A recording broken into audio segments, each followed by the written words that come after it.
now brown cow. The arsonist had oddly shaped feet.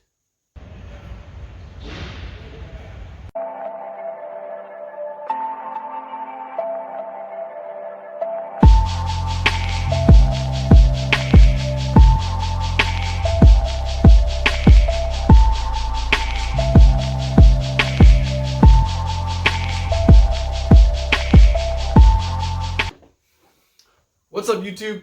Welcome back to the channel. Just wanted to give a quick update on what's going on. Obviously, last week was pretty boring. There wasn't much to record. Just trying to get my hamstring healthy, so didn't do a whole lot. So I'll put a little bit of footage in this video. So at the end, you'll get to see to that. So you can fast forward if you don't want to listen to me gab.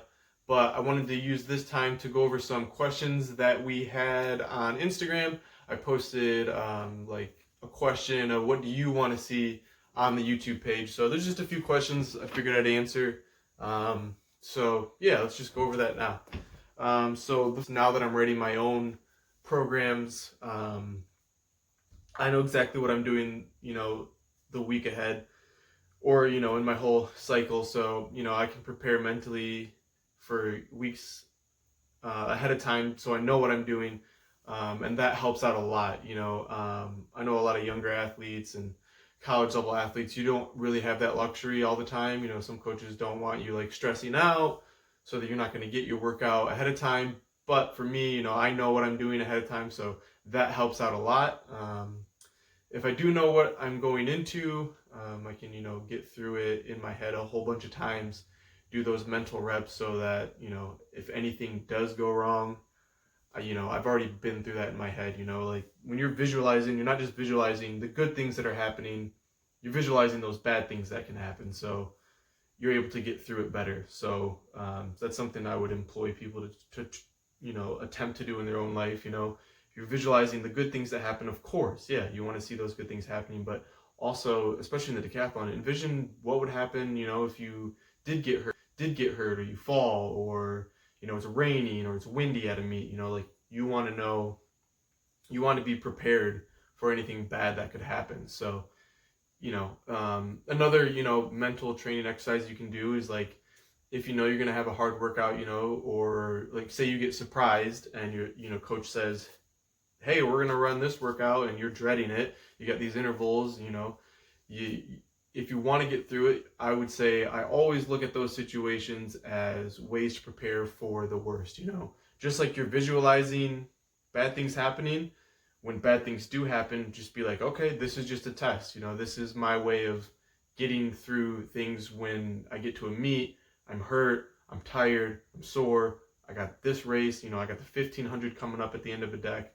I feel like crap, but you know what? This is what this is what I've been training for, So when those hard training days come, just think about that. Like, do you want to get to that line and be like, I'm not ready for this, I'm not in good shape? Or do you want to get to the line and be like, I did everything I could, and, I've been through it already. I've been through hell. So, let's attack this. So, those are just a few ways to get through hard practices mentally. There's, tons of other ways, and, you'll find what works best for you. But, visualizing is key, and, just using, those hard practices as a way for you to mentally get better for those, those times. It's going to be a lot harder than that when you're in the middle of a decathlon or something. So, next question. How do you properly manage all events in a week? So obviously I do my own programming, so it's really, my field events don't really get put into my programming. What I do is I'm basically putting in the volume that I want to get that week, whether that be, intervals or my sprint training. It's building in my program. So I do 3 weeks hard, those are building, and then you get a active recovery week, like a 50% week. And I talked about that in one of the previous vlogs. But yeah, so what I do is I put the volume in first. And, obviously based on how I'm feeling or what facilities I have available is how I will approach my other events. So if I come in on a Monday to start my week and I'm doing a a sprint workout and I'm doing, speed, explosive power based activities, maybe I'll throw in a long jump session, or if I'm feeling good, I'll throw in high jump. But none of those field events are dictating how I feel. Things like shot put, discus, javelin, those are a lot less impact on my body and my knees. So I can put those in more regularly, and, I can do those after, say, a big interval workout, with a little rest and a little recovery in between. So, it really depends what I'm going to do. But, the main focus for me at this age is like I get the volume in, or, I have a set volume and I base, what I'm doing off how I'm feeling that day, for that particular workout, or, whether I'm doing it beforehand or after, so if I'm going to do a heavy interval day, maybe I'll do my discus stuff or some high jump stuff before, or some hurdle drills, then do the interval so I'm dead at the end, or not, or, kill yourself and then go throw some discus so you know what it feels like to feel like crap on day 2 after you just did day 1 and some hurdles. So, it really depends on the day and how I'm feeling, but the main focus is get the volume in that I set in my cycle ahead of time. Okay, the next question was about diet, and this is something that I figured I would address. It's not something that I'm probably ever going to like talk about or go in depth with, just because I'm not an expert. Like, I've been training post-collegiately since 2014, off and on. I took a break in between, obviously, so but obviously I've been doing this for a long time. Really, studied it a lot in college, studied it a lot as I trained post-collegiately. And the more you learn, the more you realize you don't know. There's millions of studies on nutrition that you're going to find that are going to contradict other studies. There's going to be things that you get told throughout your life that you just believe. And it's such a complex subject, and I'm not a dietitian, so not something that I'll probably get into, just because I want to be spewing advice that I don't have, evidence-based research backing me up. So, for me personally, what I will say is that, like, if you're training for the decathlon, my main focus is just like making sure I'm getting enough calories. I'm not counting my calories. I'm like super focused like that.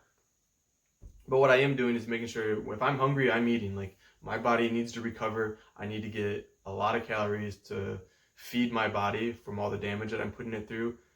And honestly, the main focus is getting enough sleep. That's huge. If you're not getting enough sleep and you're training for the decathlon, you're really setting yourself up for failure. You need to sleep in order to recover. You need to sleep in order to learn what you're doing. So you need to sleep beforehand, learn, get sleep after. Like, these are super important. Like, sleep is super important. So that's beyond diet and everything. Like, that's like my main focus. That's where your brain is putting everything together that you just went over in practice. So that's something that I think people should focus on a lot more. And a lot of it is like setting up your room so that you have a good sleep chamber. So putting the window black over your windows, making sure everything's covered up, or even just like a sheet or something. I have like blinds that go over them, so luckily the sun is on the other side of my room too, so it doesn't, it's not blasting through my windows. I have white noise playing at a low level. I make sure the lights are off at a certain time, making sure that it's at a good temperature, making sure that, you're comfortable, and getting yourself on a good schedule. Make sure you can get enough, at the very least 8 hours. So I would say that's probably more of my focus than my diet is. So, of course I focus on, what I'm putting into my body, and making sure I'm getting enough water, but just, I don't want to get like super detailed on like a diet plan or nutrition. But if you want to message me, we definitely can talk if you want to know more about like in detail what I'm eating on a daily basis. But yeah, you can just get at me personally, DM me, or on Instagram, or at Calvin Sullins. That's my Instagram. So yeah, message me if you want to know more. But yeah, I'm not going to get into super detail into that. Another question I had from my buddy Ty, who's coming up this week to train. He wants to know what my why is. So that's something I'll get into on another video. I'll get into a detailed video on what my why is. If you're like, what are you talking about? What's a why? So your why is, why you're doing something, what are you doing it for? And that's something I'll get into more detail in a later video, but I think he's also going to do a video on that, so that'll be nice. You can, maybe, I think he suggested that I'll try to get some more people to come on the vlog and talk about what their why is. But yeah, it's like, what are you doing this for? Why are you doing it? I'm sure that's, people would like to get inside the minds of someone training post-collegiately and see what is going through your process. So what gets me through everything, that's another thing, we go back to what gets you through a hard practice mentally, like knowing your why at the end of the day. Like, yeah, this is going to suck, but what am I doing this for? So I'll get into more detail on that in another video. This is already pretty long. So yeah, hope everyone is having a great day. Hope you guys are enjoying the vlog. Put in the comments below what you guys want to see. If you guys want to see more video, more me talking, getting into more things, questions, anything, put it in the comments below. Make sure you like and subscribe. Share this with friends and family, and yeah, let's get this channel growing. So thanks for watching, and here's a little montage again for you.